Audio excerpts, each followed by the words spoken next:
Welcome to the Aquarius Podcast. I'm your host, Randy Reed. This episode of the Aquarius Podcast is sponsored by OASE, the global leader in water gardening technology. OASE is a relatively new entrant into the indoor aquatic space, and they're doing all us hobbies a favor by stepping into an already competitive market and raising the bar with excellent products that have innovative features.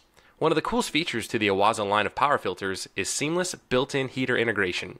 So if you've been looking for a way to step up your aquarium filtration and hide your heater without going the sump route, then I highly recommend you check out OASE's Biomaster canister filters and BioPlus internal filters. That's Biomaster canister filters and BioPlus internal filters. Learn more by checking out oase-livingwater.com. That's OASE-livingwater.com. I will also have this link in the show notes for quick access. Now, on to the interview. All right, well, we'll just see. Today's date is Tuesday, March 19th, 2019.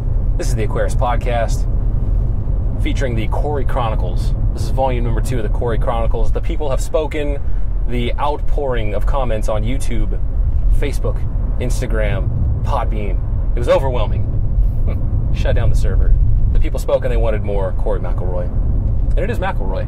It is Somebody McElroy. thought it might be McElroy. No. McElroy. All right. So we just got done at a fish wholesaler. So it's Tuesday afternoon, 4:14 local time. We're headed to go get some milkshakes, but we figured, hey, let's go ahead and do episode number 2 of the Cory Chronicles on the Aquarius Podcast. So what are we going to talk about?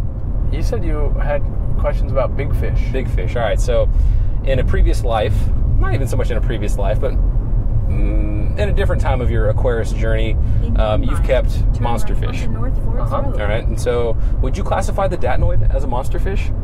Yeah, at 18 inches, they're pretty big. Okay. They get 18 inches long and like 10 inches tall and 4 inches thick. Okay, so what is the allure and, like, I guess what drove you to wanting a Datnoid? And even then, as we're walking through the wholesaler, you're captivated, you're very intrigued by those fish. So maybe a little bit of an overview on what exactly did it for you to keep those guys. So one, they're kind of expensive. Like they'd be $800-900 for the big ones, and like they were very popular on monsterfishkeepers.com.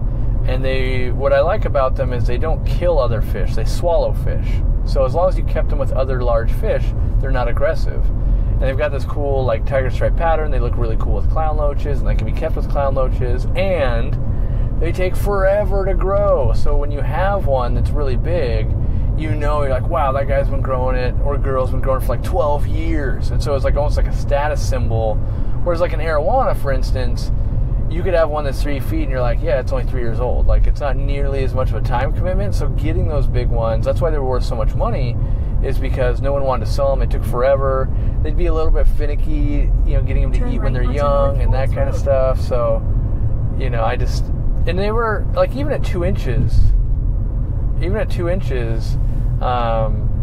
be like $50 or more. Like, they weren't cheap fish. And so you get this little 2-inch thing, and a year later you're up to 4 inches and you feel awesome, and you're feeding this thing your entire wallet in half a mile, and trying to make sure it doesn't get beat up. But it was kind of the challenge, I think, is what made them so cool. And what kind of diet does it have? Do you need to do more live foods? Is it more higher proteins? Do you need to get in some greens in there? So they're an ambush predator, so they are protein, and usually when you get them from a store, they'd be eating like live blackworms, maybe frozen.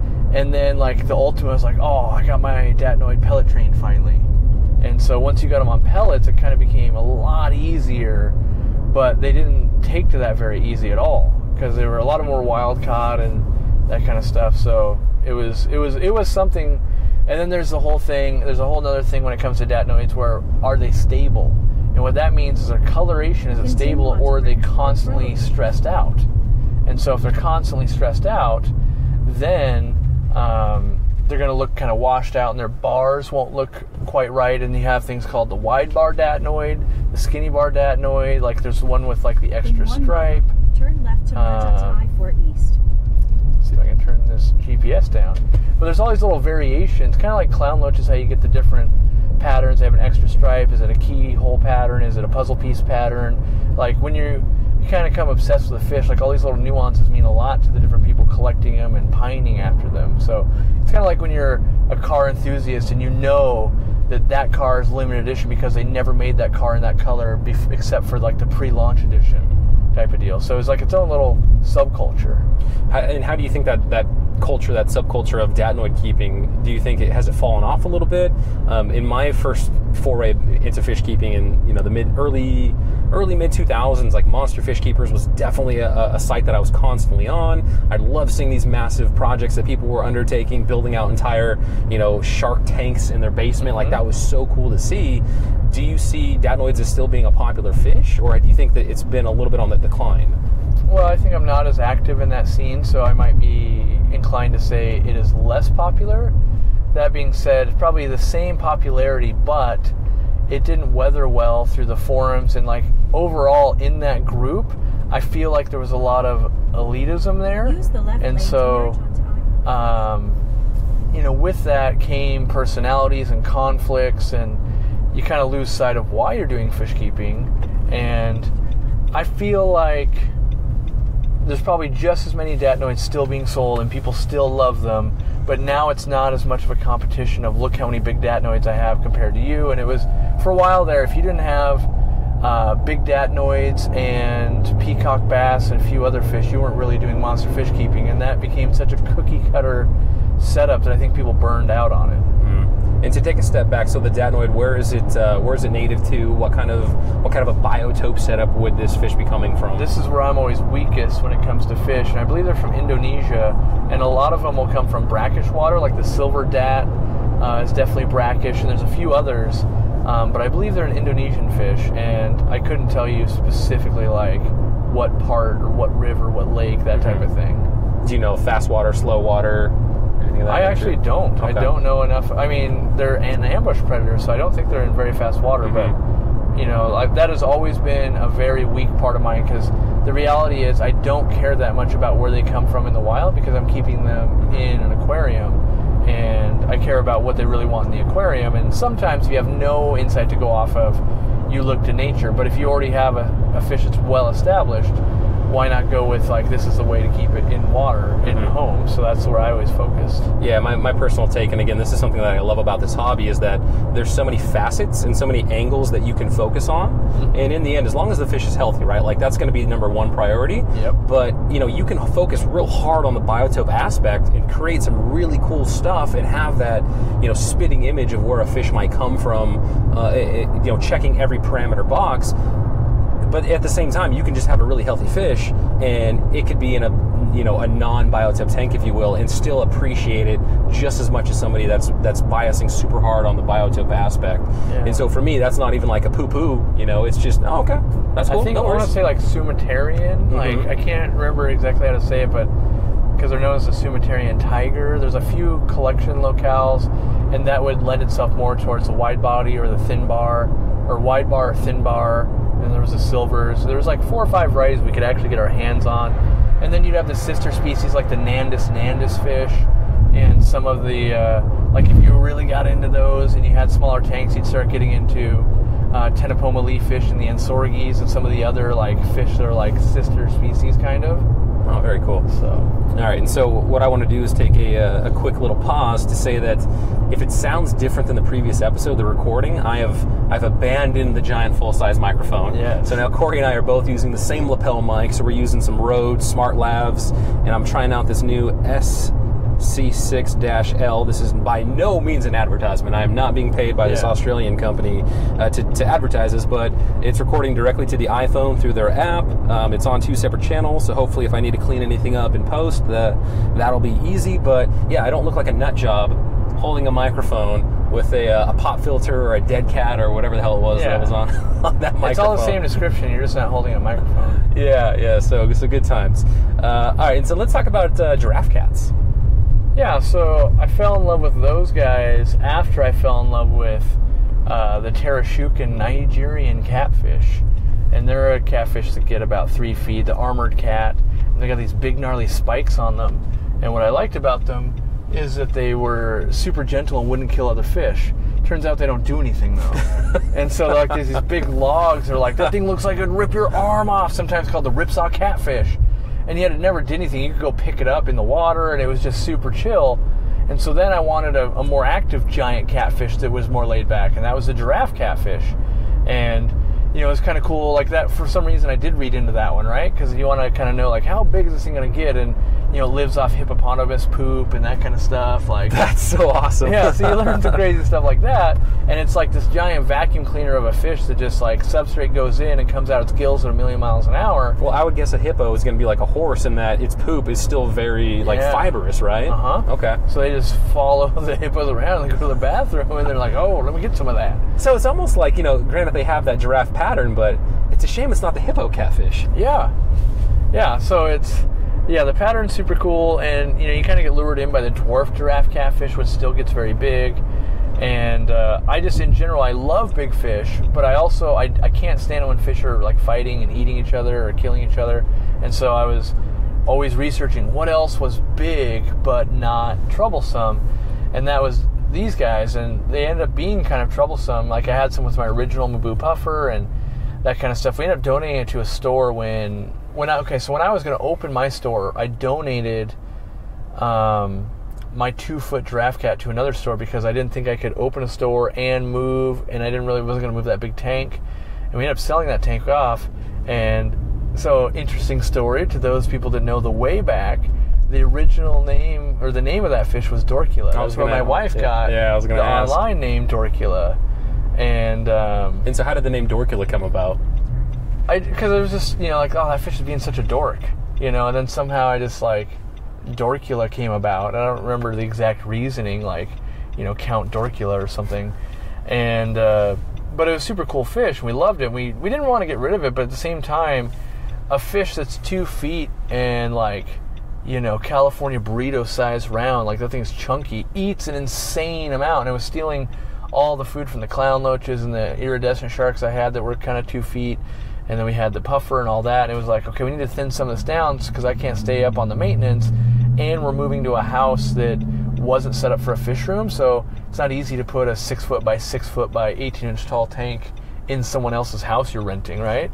Yeah, I was going to ask. So let's kind of dissect that tank a little bit. So I know from watching, and I'm not sure if this is a GSAS member exclusive. So Greater Seattle Aquarium. It's on my YouTube channel. So as well. It's the home show, right? It's the home show where our club once a year, and they just wrapped this up. So we should be watching the home show video for 2019 next club meeting. But they go around to club members that want to show off their tanks, and I think it's, you know, be it an aquascape tank or just a really cool big monster fish tank or anything, whatever members are keeping. Yeah, anything you want to show off, and they did a surprisingly large number of members. It seems like so that'll be cool to see this year. But for this particular video, though, you've got it on your YouTube, and it's like going way back in the time machine, and it's seeing you keeping this tank in the garage of the place that you were staying at the time. I'm probably like 23, 24 at the time. You know, now I'm 35. It's a long time ago. But you haven't aged a day. Not a day, no, yeah. I think you regressed, actually. I think I was still wearing my snail hat. I think I had the baby blue snail hat on. That hat is that old? Yeah. Wow. I don't get rid of a lot of things. Like, it's, you know, you have a custom snail hat, and you gotta keep that thing around. But which I didn't wash my hands after holding that apple snail. No, you didn't. So, did you post that to your Instagram? I did, yeah. Okay, so if you check Aquarium Co-op's Instagram, there's a picture of me holding a gigantic apple snail, which is illegal in every state but Florida, right? They said one other one, too, which I thought it was every state but Florida, but I was corrected. Okay, so it's illegal in every state but 2. Yeah. And it's practically a mystery snail for all intents and purposes. It's like the size of a baseball. But the size of a baseball, so a mystery snail on steroids. And actually, the gal that was helping us at the wholesaler, she was trying to pull one of the big ones off, and I think she kind of fuddled with him a little bit, and it gave him time to set his foot, and so she could not, like, you know, not wanting to rip him too hard, like she couldn't get him off there, and so I was able to grab another large one really quick. But I mean, you know, I wear between a large and an extra large adult glove, and I had this thing in my palm, and it's massive, and I've heard from people that keep them that they just mow through plants. Yeah, they do mow through plants. All right, and so a little bit. All right, we should be around here somewhere, but I haven't. I was just pulling over until I was going to say. There's Linda's Crab Shack. Linda's Crab Shack, yeah. So we're somewhere in Florida, off of North Palmer Street. Looking for, what are we going for? Milkshakes? Yeah. Okay. So talk more about that 6 foot by 6 foot by 18. So I bought that tank. That's kind of a weird story. Do you want to buy that Ford emblem fire pit? Of course I do. In front of the I Hate My Mattress store? That's pretty awesome. Next to I Hate My Fire Pit? What is going on here in Florida? I don't know. Drop some comments if you live in Florida and you know what stores I'm talking about. So I bought this big tank. So what had happened originally is I couldn't afford a big tank, and I knew I was looking for a tank from Mubu Puffer because I wanted to get one. And the guy had to move, and he bought a new house, something like that, and he was selling a tank for $2,000. And at the time, I'm making like $11 an hour at a fish store. That doesn't even really cover rent. There's no way I got $2,000. And somehow I told him that I cobbled up like $700, and I don't think I had $700. I think I might have had $500. And somehow I was like, yeah, but I could borrow $200 from someone if this thing ever came through, right? And so weeks and weeks were going by, and he's like, nah, man, I can't be taking $700. Like, I'm going to get the money. And then it was like, well, I got to be out of this house because it sold in like 3 days. Like, no one else had the $2,000 to buy this 6 foot by 5 foot front to back by 18 inch tall. It was 305 gallons acrylic tank with a very big stand, and it was super cool. And that's an incredibly unique size. Yeah, like 6 by 5. That is. Yeah, it was a little shy of 5. So technically, like the tank we have Murphy in right now is 6 foot by 4 foot by 2 foot. So it was slightly front to back depth, bigger, but it was lower, and same 4 foot tall stand and all that. And so I like rent a U-Haul to pick this thing up, and it's like me and a couple of buddies and him, and the water's already drained and everything. We're in his garage, and we lift it up, and it snaps. The entire seam on one of the long ends, so that 5 foot front to back, snapped the whole way down. And there was the most awkward silence ever, because that's like all the money in the world I have. And eventually I go like, so what does this mean? Because, half of it is like, do I own this thing yet? Like, I haven't handed you money, but that thing literally just snapped a seam, right? And so after like this more awkwardness, it's like, maybe I'll still take it, I guess, because it's still $700 is still like the deal of a century, right? Like, it's still, because I want to say that the tank we have in the store was about $5,000, so it's still $700 a great deal. And it kind of was like, you can repair acrylic, and like, I've got an extra piece of acrylic over here, like, we can make this happen.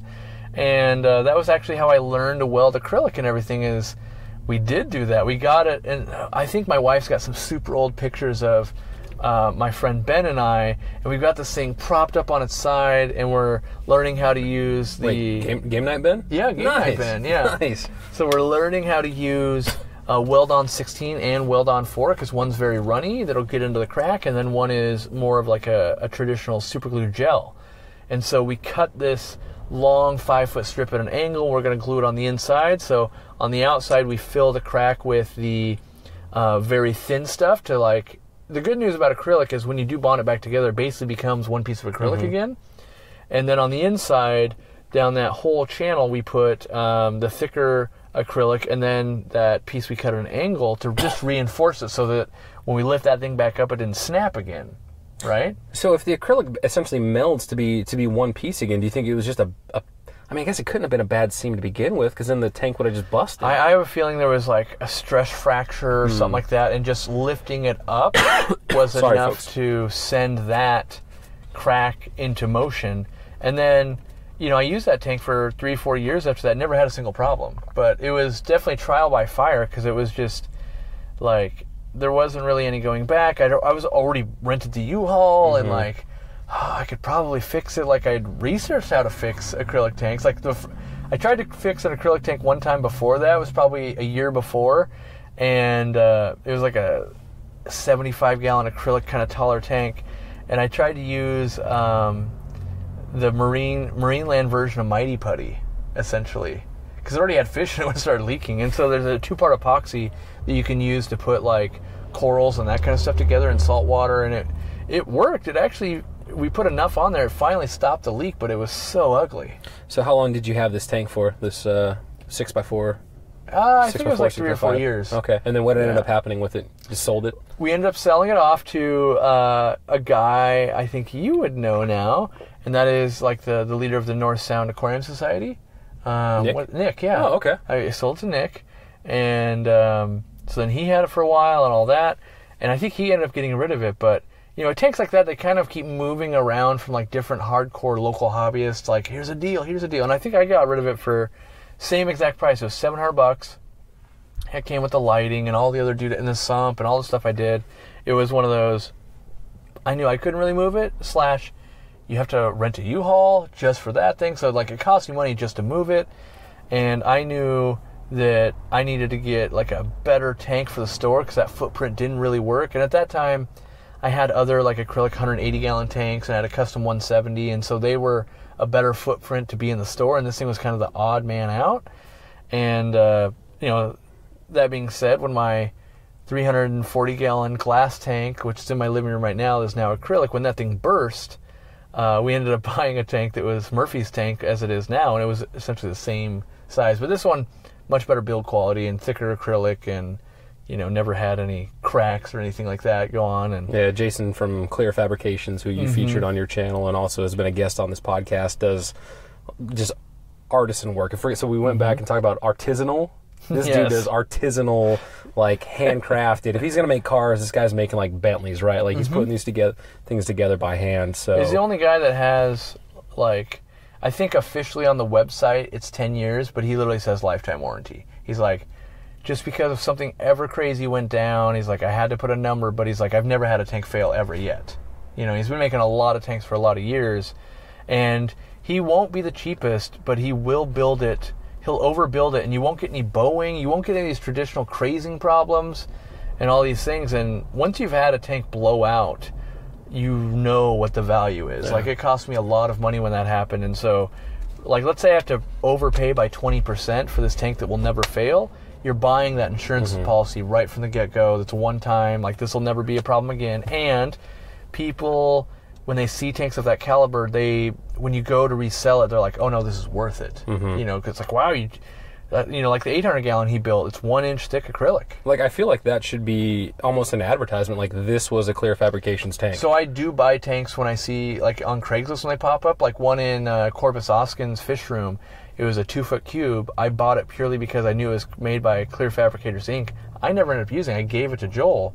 But the craftsmanship, and it was like $150, and I know that tank is worth so much more, like if you were to buy that thing brand new. Yeah, when you do a fish room tour of my fish room, instead of having all 4 walls be smaller tanks on racks, I do have a 210-gallon or 220-gallon tank that, I don't know, we'll leave it a surprise as far as what's in there right now, but that tank will never go in my house. So it's in the fish room, which is in the garage, so if it ever busts, the way my garage and house is built is that it's got the cement foundation that kind of comes up to about 18 inches on the side, and hopefully all the water will just stay contained in the fish room and then slowly leak out towards the garage doors. But I just don't trust having a 210-gallon tank that I bought for $150, that was donated to the club essentially, in my house. Like, that is just an ungodly amount of water. Like a 5-gallon bucket tipping over, in your house, it just amplify that. Like, I can't. I would just stress out too much. I've had way too many problems with tanks. Like, so another tank I worked when I very first started working at a fish store. I worked for credit, and then I used that credit to buy a custom 130-gallon glass tank that was very thick. Again, only like 18 inches tall, 6 feet long, like 2 feet front to back. It's kind of a sweet tank, but it started leaking on me, and like, when you have tanks that big and water gets behind them, it's an ordeal. It's several days to like unload the fish, get the water out, remove the hundreds of pounds of sand or gravel, then move the stand, then dry it out, and then start making it up to your girlfriend at the time of like, you're ruining this rental you're in, and like, oh my God, and you've got buckets and tanks and everywhere, and of course you're keeping, at that time that tank was African cichlids, but so I've had that happen, I want to say 2 or 3 times, enough where I'm never willing to compromise. Anything that goes big, I just buy it new. And it seems like, oh, it must be nice to buy new tanks. I just know it is cheaper. Like, I know it's cheaper than buying big used tanks that fail on me, because I've had to pay that bill. Well, I think this is one of those things where if you just save your money, and if this is something you really want, like, you don't have to be, sure, it would help if you're rich, but if you know that you want a big, big tank, and if you want to have that peace of mind that this thing is going to be a fixture in your home for decades and decades, and you don't have to worry about, honey, when did I buy that glass tank? Is it due for a reseal? To have that peace of mind, I think it's well worth saving up for a year or two to get that acrylic tank. That's always my advice to people is, I worked at a fish store for a long time. I own a fish store now, and people are always like, well, I'll buy the tank I need when I need it. And my advice is always start putting away $50 a month, right? Pretty soon you're like, oh, I've got $300 or $400, and just keep your ear to the ground on Craigslist and the local forum, and you'll find that guy like me, like, oh, I just have to move. It's a new house. It's not going to fit in the new house. So here's a great deal if you make it easy on me. Like, those deals pop up 4 or 5 times a year, and you can get this bargain that it's a perfect tank, except for the fact that the person that's moving has enough money to buy an even more perfect tank. And you can totally cash in on that. To me, it's like watching, you need a car, you're waiting for, it's like, oh, old lady died, kept garage the whole time, 12,000 original miles on this thing? Yes, I'm looking for that. And that's typically when you can buy these big tanks. They have been, if I ever sell the 800 gallon, it's been my pride and joy for so long. That's still an amazing tank when the next person buys it. Like, I don't know if I'll ever get rid of it, but if I did, when you start getting into the smaller tanks, like 75s, that kind of stuff, pretty soon it was someone's brand new tank, then someone else got it, then it was a reptile tank for a while, then it was a turtle tank, then it went back to African cichlids, and it's been through so many moves, that thing is a liability. Yeah, like this 210, I don't know what it's been through. There's you can probably get a rough idea on the age of it, but there's a particular wall in my downstairs living room that I want to get a 6-foot, fairly significant acrylic tank put in there. Have Jason at Clear Fabrications build it for me, and it's probably a couple years away. But I know that actually I need to replace the 3 original windows against that wall before I actually put this tank in. So those windows need to be replaced, because there's no way you're setting up this tank and then it's like, oh, got to get new windows put in. That home improvement project needs to happen first, and then I can even begin to think about actually getting that tank there and start plopping some money down for that. And that's a real problem with monster fish. Like, I sold an 8-foot, 240-gallon tank to Steenfod Aquatics, and then we found out it was impossible to get it into his house. And so it was to the point where he was getting quotes to pull the window. We'll bring it in through the window. And then you realize we can't even do that. He has to break down the entire fish room, bring the tank through, then put the window back, then set it up. And so I'm actually marginally concerned about getting this 220 out of the fish room because the way I built a fish room wall around it, right? So I pushed it over into the corner using a Egyptian style, 2x4s on the concrete, pushing it by myself. And I mean, the glass on this thing is 3/4 inch thick. It's That's insane. why I hate big glass tanks, because it's so heavy. They're widow makers. It is so heavy. And you can pinch your finger right off on those things. I've gotten hurt so many times, whether it's just pulling a back muscle. Like, if you work in an aquarium store, you guys all know this, like the guy or girl that gets their tax return, and they come and order the Marineland 300-gallon double deep or the Aquarium 210-gallon. They show up and it's just them, and it's like you and one other employee and them, and you're like, this is at least a 4-person lift. Like, this is, and of course they'll be showing up with their minivan where it kind of doesn't fit, so you got to get it off the pallet, and then you're like, don't set it on that seatbelt, and it's one of these things like, I can't not set it down, my finger's about to explode. Catches on the plastic track with only like a quarter of it inside. And I've been through too many of those where I'm just like, I never want that in my own home space. The glass tanks, it's brutal. Reminds me of loading safes when I worked at Costco into I customers' never thought cars. about That was nasty. Yeah, that is not good times. So I remember in that video, it seemed like you had a pretty high bioload in that tank. So can you talk about that bioload at its peak, and then what kind of maintenance it took to make that thing be a healthy ecosystem for those fish? You're going to get me into trouble. Uh-oh. Because I used to run 2 FX5s and a 55-gallon sump. So I ran both those because it was 5 feet front to back, right? So I ran a 4-foot sump front to back underneath the thing. It made sense. So the way the stand was built, it was powder-coated blue, as this big tubular steel, and there was 3 sections. And so on the right-hand side, I had this big old sump, And then it was a 55-gallon tank. And then the other 2 sections, I'd crawl back because you kind of have to like hunch down in the tank and you could walk back to get to the FX6 in each section. And then you had to like crawl out and nearly die each time. And so, but at some point I had figured out, I'm like, I don't know that I need all this filtration. Like there's big fish for sure, but how do I know that I need these? And I started just removing FX6s, and it turned out that I needed none of them. And the sump was more than enough. And I ended up drilling that sump for an overflow so that I could do an auto water change. So that's where I learned to rig up. We had the washer and dryer out in the garage, right? Mm-hmm. And so I tapped off the hot and the cold line and used a drip emitter so it would change like 2 gallons an hour. So it's changing, or maybe it was a gallon an hour, 24 gallons a day. And then that water would overflow the sump and it would go out this like tube out my garage door. Well, you learn real quick when it starts to freeze, if you don't have a giant tube, that tube freezes and then you just flood your floor. I've done that a couple of times.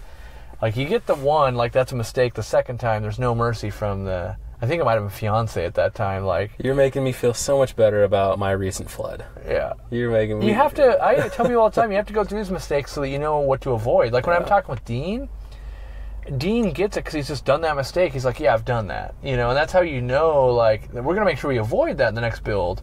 But until, you know, you're thinking like, the water will run. And it's like, yeah, but it's going to freeze and you're not going to watch it and it's going to back up.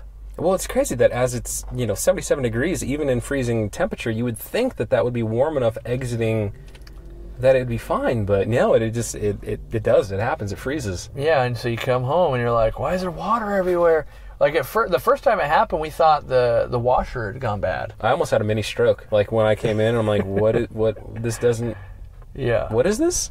Yeah, that was... And so every towel in the house had to get wet, and it was a giant ordeal, and no one's happy about it, and everything's got to come off the wall, and now there's rust underneath the stand. Oh, and, man. There's just water like, it didn't ruin the house or anything because it was in the garage, but it was just a mess. Like, you can't just be like, nah, 2 inches of water's cool. Like, you have to be like, all that water's got to get out. We got to dry this thing out. We got to make sure... and that's where you learn working in a fish store, you never put power outlets on the ground or anything like that. Power's always up. Just for that, like, 1 out of every million times water hits the floor and it's an inch or two. You don't want to start burning down buildings or just electrifying things or just having things break. Yeah. Yeah, I will say on this big tank, if I do keep it for a while, and maybe it's when we go to China to SIPs, but I do want to try the overfiltration system. I do think that what do they call it? Like the overhead sump kind of? OHF, overhead filtration. That's what they call it. Okay, yeah, I want to try that out. I think that's a pretty cool system. So maybe have that running in addition to the filtration that I already have. I don't know. Like part of me thinks that it's visually appeasing, and then another part of me feels like it's visually offending. Like I don't know. Like I think I've also got pothos. So I've got pothos in several of the tanks, and on this big tank I happen to have some really nice pothos. I went to one of our nicer local nurseries, Flower World, that has a pretty good selection. And so it's a gorgeous plant, but I feel like if maybe wrap that around the front and really kind of add a little something extra on there. Well, both my big tanks from Jason, I had them build custom OHFs, and it's because I really like that filtration. And so the tank at the store and the one at home, I discontinued using the one at home only because I realized I basically took the filtration for a 360 gallon that I've never had a problem with ever. It was like, yeah, I could pretty much do that for an 800 gallon, thinking like my previous filtration issues. I'm like, yeah, I've always had way too much filtration. Well, I learned that the system the 360 gallon has is good maybe somewhere between 360 and maybe 700 gallons. Like clearly at 800 it wasn't quite enough. And so that just became like, okay, I redid and made it. We made like a 130 gallon sump basically.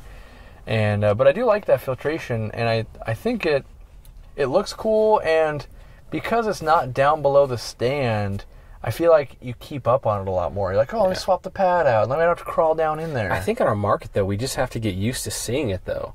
I think we're just not used to seeing something like that. And what you do see out there, it's a lot of DIY, so a lot of Tupperware, and it just the Tupperware shelving systems, and it is not, while people may say it's very effective and it gets the job done, it is not. That's not something you're going to slap on your display piece. Well, so even, let's say looks aside, whether you or your spouse like it, I think there's something to be said for whether insurance adjusters like it, whether the landlord likes it. Like, if it looks like it's right, it is right. If it looks like, is that just a crazy system you got going that's going to fail any moment? And you're like, kind of, like that. So I think looking part of it is important, and being professionally designed does help. It's like, that's what I keep my sewing stuff in at home. When you're using it for your fish tank? Yeah. What's going on here? Because I've definitely been that guy. I did DIY filtration on the tank in my garage, the 305 gallon. Back before I built that underground or under sump, I built an above tank. So I built this gladiator rack off to the side, and I had this overhead filtration. I had the pump in the main tank, and I'd pump it up there, and it worked. But it literally looked like, a 15-year-old science experiment of like, what's going on in here? Like, now that's a filter, and you spend $40 on it probably because you bought the 3 drawers from Walmart or Target or whatever it is. Then you're pumping the water, and you had to wait for the bulkheads to come in the mail, and you've got this white PVC pipes working, and it's kind of a train wreck, but it totally works, but it doesn't look good. It's kind of like that car that has just been in like 400 accidents but runs like a top still. You're just like, well, there's nothing wrong with it. Like, well, it looks like an accident, And so yeah, by doing all that makes me appreciate when something is designed well. I think that's part of what makes me good at product design is like, no, I've built the 14 versions of that, the DIY version, and I know, like a filter sock holder, yes, you can build it out of 4-inch PVC pipe and you can cut it, and it's a horrible pain in the butt, but it will work. That being said, you're using zip ties, you're doing all these things, and it's like, there's something to be said for, now I know you go buy that 4-inch Y, and it costs you $13 at Home Depot, or you can buy one off of like a Marine Depot type website, and it's $26. And it's like, oh, it's made to do it, and it works, and it hangs on the rim. Like, why did I waste $13 and years of my life using that piece of garbage when I could have bought it at $27? Yeah, that reminds me of our trip that we just had to the Wholesaler. That while I got to see a lot of really cool fish and in just a quantity in one, several buildings, but on one property that I've never seen before, right at that scale. All sorts of crabs, crayfish, fish all over the place, right? The amount of hobbyist DIY that was going on in there was so cool. It's like, oh man, I've seen some stuff like that. Or what are they doing? They're using some metal pipe for the, instead of 2x4s going across, and they've got, they got the end kind of bent. They've drilled it into the cinder block wall / frame. Like, this is some serious hobby DIY just on steroids. It's kind of whatever gets the job done. Like, that's at a rudimentary level. When you're not open to the public, as long as it'll hold water, it holds fish. Like, a lot of times you go to a facility, you don't realize it, but they'll be using all the styro boxes to breed fish and hold fish and all that kind of stuff, and you're just looking at it going, I guess as a hobbyist, I think the first time you go, you're expecting like, yeah, it's gonna be like a fish store times like 100, and it can't be. Yeah, it like, just can't be. There's no way, and honestly, maybe you would even question that business, because to invest the amount of manpower to keep those tanks at a showroom. We're talking outward appearance, right? We're not talking water quality. We're not talking the filtration. Healthy, We're talking about just the outward appearance, right? You would need twice your labor force, at least, just to keep up that appearance for a place exactly like you're saying that is never going to see the public eye. So you do have to get over that a little bit, and you're like, oh, they've actually got metaframe tanks in this facility next to normal, 20 longs. 20 longs were extremely common. That was a very, very common size in there. And this actually just reminds me of the cement holding tanks that they had. Yes, I played a little trivia on Randy. So you walk into this, I don't want to say barn-esque, but larger warehouse facility where they have goldfish or whatever it may be, and they've got rows and rows of concrete trough-esque kind of tanks, right? They're, overflows, water system, all that whole stuff. They're like end on end or however they're stacked. Probably 8 organized. foot by 3 foot or 8 foot by 4 foot or something. Yeah, and concrete, that makes sense, right? Yeah. I've seen concrete feeding and water troughs before for livestock, and it's not unreasonable to think that there's going to be a rectangle. And then Cory asks, hey, do you know what those are? I'm like, well, yeah, they're concrete rectangles. Do you know what they're used for? I'm like, I don't know. This application, and what are they? What is their original purpose, Cory? Their original purpose is that's what you put caskets into, and you lower, like you put that in the grave, and you lower the casket into that so that it doesn't like come up in a flood and that kind of stuff. From what so it keeps it when the water floods, like your casket doesn't get buoyant and like come up. I think it holds it. I think it's actually for zombies. Could be. So yes. zombies can't break through their casket and the cement that's on it and the 6 feet of dirt that's above that. Yeah, I looked into it because I was thinking about opening up Wholesale at one time. Before I went on YouTube, I thought about being a wholesaler because I thought I was pretty good with fish, and then plant storage and that kind of stuff. And I was like, where are they getting these things? And I eventually found someone that would tell me, and they were casket like liners, I think is what they're called. And if you like, most of them are manufactured like down here in Florida and that kind of stuff, and they just show up on the back of flat trucks, and you just take them off with forklifts, and you place them into place, and they hold water. And you do have to like soak them because the pH will go really high from the concrete when they're new. So you end up doing a lot of water changes for maybe the first month or two, and then you can use them for all types of fish. But they pretty much never break, never leak water, and they're fairly cheap in bulk if you're relative to where they're being made. Like it doesn't make sense to ship like 2-ton casket things across the country, but if you're close to cement plants and that kind of stuff. And it's crazy though. That is one of those things that's so common now. Maybe on this wholesale side of things, that as a hobbyist, a home hobbyist, you don't get to see. But somebody somewhere discovered this, right? Maybe they're driving in their car and they see this flatbed with a bunch of these square rectangles, and like, man, that could make a good fish pond holding thing for my facility or for my breeding operation, my garage or whatever it is. Or they're at a funeral for a family member or a friend, and they're watching this casket get lowered into the cement box, and somebody somewhere, the light bulb clicked that they needed to use this in the fish operation. I think I learned it when I was at Old World Exotics, because I was asking, like, I was like, how do you get the concrete forms poured? Like, I kind of want to do this. Like, maybe I want to learn how to make this. He's like, no, you just buy them. And I was like, what? Like, yeah, you just buy them. And I was like, oh. And so he told me about it, like some place, and I looked it up, but they didn't have like wholesale prices or anything, but it was in Florida. And like, the more I started looking at that, I was like, oh, massive amounts of places are doing this. Who would have knew? Because they're way cheaper than buying like fiberglass totes from like Aquatic Eco or something like that, So it makes so much more sense. And, there's like rumors of like, oh, well, sometimes, like a